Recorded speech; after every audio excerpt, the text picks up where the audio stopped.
Welcome back. રાજકોટના ધોરાજીના ધારાસભ્ય અને ખેડૂત વચ્ચે વાતચીતનો એક ઓડિયો વાયરલ થયો છે।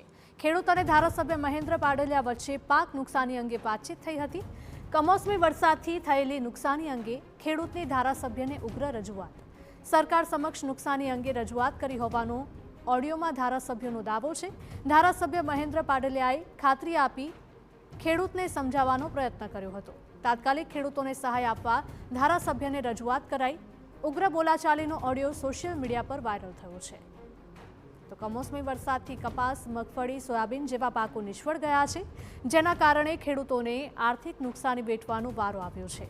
ત્યારે ખેડૂતે ધારાસભ્યને ઉગ્ર રજૂઆત કરી તો ધારાસભ્યએ સરકાર સમક્ષ રજૂઆત કરી હોવાનો દાવો કર્યો અને સરકાર પણ વહેલી તકે સહાય આપશે તેવી પણ ખેડૂતને ખાતરી આપી।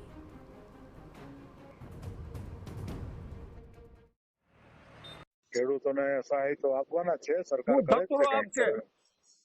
આ એક વીઘે કેટલો ખર્ચો થયો? તમે ખેડૂતના દીકરા છે કોઈ નહીં? ખબર જ હોય ને યાર, તો ખબર જ છે ને યાર। રજૂઆત કરી સરકારમાં, હું આખો દી રોકાણો, મુખ્યમંત્રીને કહી આવ્યા છીએ, લેખિત આપ્યું, મૌખિત આપ્યું, બધું કરી આવ્યા છીએ, કૃષિ મંત્રીને કહી આવ્યા છીએ, સરકારના પક્ષમાં કીધું છે, જિલ્લા ભાજપમાં કીધું છે, પ્રદેશ ભાજપમાં કીધું છે, બધાને કહી આવ્યા ભાઈ।